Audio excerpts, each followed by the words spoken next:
오늘 본문은 사도 바울이 2차 전도 여행에서 있었던 더베와 루스드라에 있었던 하나의 부분을 말하고 있습니다.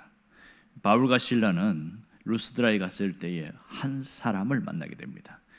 그 사람이 오늘 디모데입니다. 오늘 우리가 주목할 것은 바로 디모데라는 사람입니다. 디모데가 어떤 사람인가? 그는 어떻게 예수를 믿게 되었는가? 이것이 상당히 궁금합니다만은 성경에는 그 얘기는 전혀 생략하고 있습니다. 충분히 우리가 추론할 수 있는 것은 바울이 1차 전도 여행 때 루스드라에 있었을 때 그때에 복음을 전했고 많은 사람들이 믿게 되었습니다. 그 중에 그의 어머니가 예수를 믿었던 것 같습니다. 그리고 난 다음에 디모데도 예수를 믿게 되어졌다, 이렇게 충분히 짐작할 수 있게 되어지죠. 여러분, 루스드라에서 바울이 얼마나 큰 고통을 당했는지 우리는 충분히 짐작할 수 있습니다. 그런 수많은 어려움 속에서도 이 바울과 또 주변에 있는 어떤 사람들이 신앙 안에서 세워졌다는 것을 우리가 알게 되죠. 다시 이제 몇 년이 지난 이후에 다시 방문했더니 여전히 많은 사람들이 그리스도를 떠나지 않고 주님을 의지하고 그렇게 믿고 있었던 사람이 있었습니다. 그 중에 한 사람이 디모데였다, 이렇게 알 수 있습니다. 디모데가 한 나이가 얼마가 됐을까? 대략 성경의 학자들은 18살 정도로 추정합니다. 아직 청소년의 시기였죠. 그런데 디모데를 지칭하는 그 호칭이 특이합니다. 오늘 1절에 보면 뭐라고 하냐면 거기 디모데라 하는 제자가 있으니, 이렇게 표현합니다. 제자라는 표현을 쓰고 있습니다. 누구의 제자일까요? 그리스도의 제자겠죠. 예수를 믿는 사람들을 당시에 제자라고 이야기했으니까 그가 예수를 믿는 사람이었다, 이렇게 볼 수 있습니다. 그런데 제자가 있으니, 이 단어가 보면 헬라어의 원뜻을 보면 미완료형으로 되어 있습니다. 미완료형이라는 것은 그때부터 지금까지 계속 믿고 있었다, 이런 뜻이 되겠죠.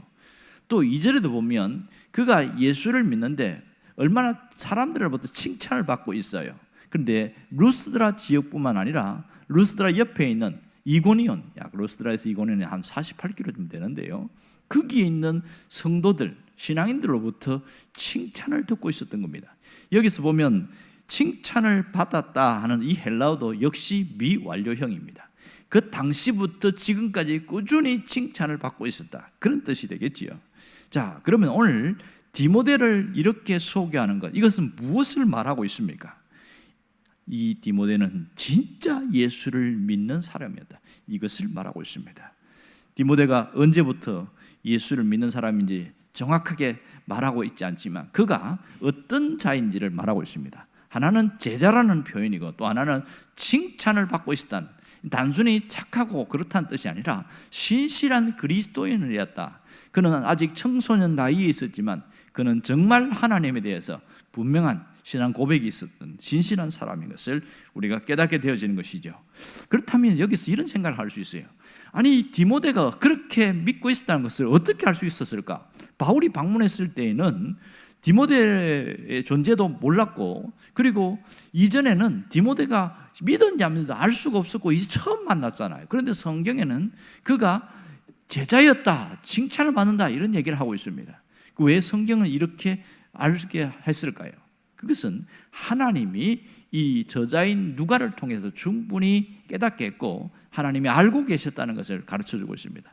예레미야 1장에 보면 하나님은 이렇게 말씀하고 있습니다. 우리가 어떤 존재인지 어떻게 살아가는지 하나님이 이미 안다, 그러면서 예레미야는 1장 5절을 보면 내가 모태에서 내가 너를 짓기 전에, 네가 배에서 나오기 전에 너를 성별하였다, 하나님이 미리 하셨다, 이런 얘기죠. 그러니까 이 디모데가 예수를 믿던 그 순간부터 몇 년이 지난 지금까지 그가 어떻게 신앙생활을 했고 어떤 모습으로 하나님 앞에 서 있었는가, 그걸 알고 있었다, 이런 뜻이 되겠는 것이요.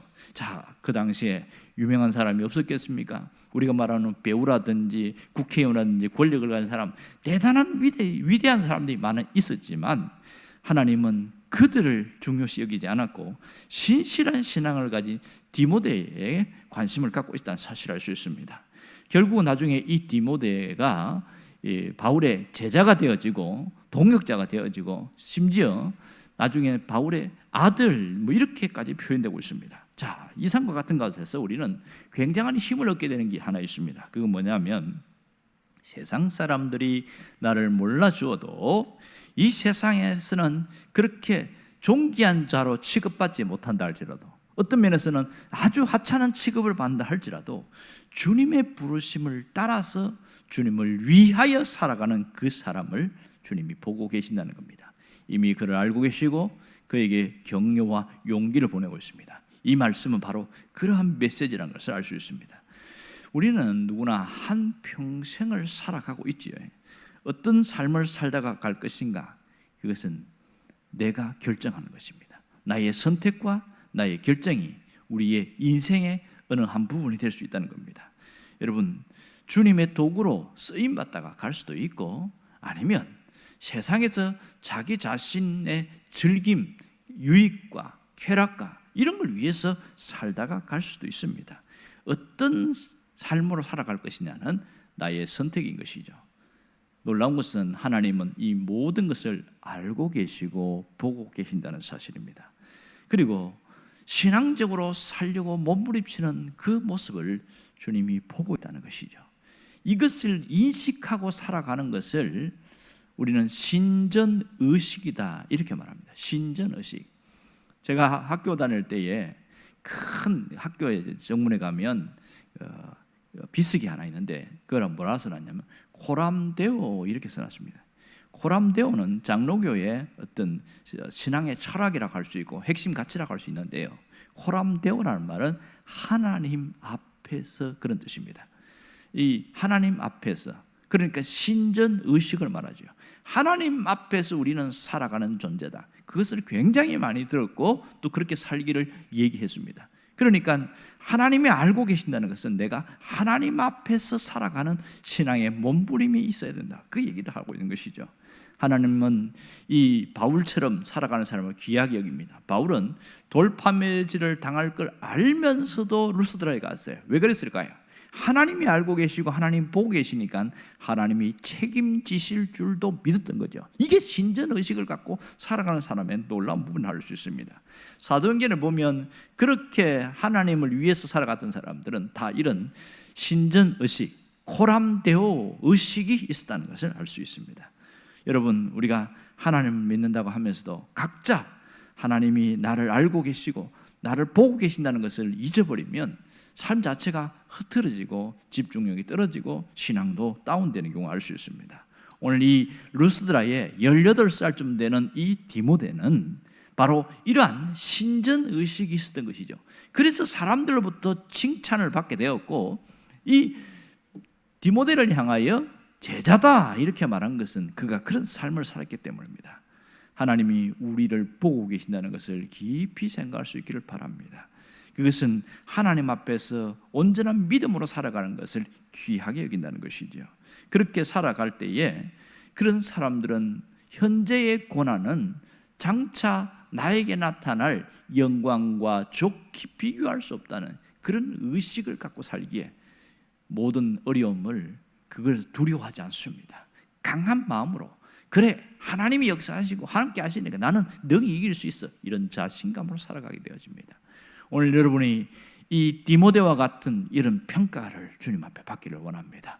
너는 참된 제자였다. 또 하나는 너는 칭찬받는 자였다. 이런 신앙인이 되기를 주의 이름으로 축원합니다. 기도하겠습니다.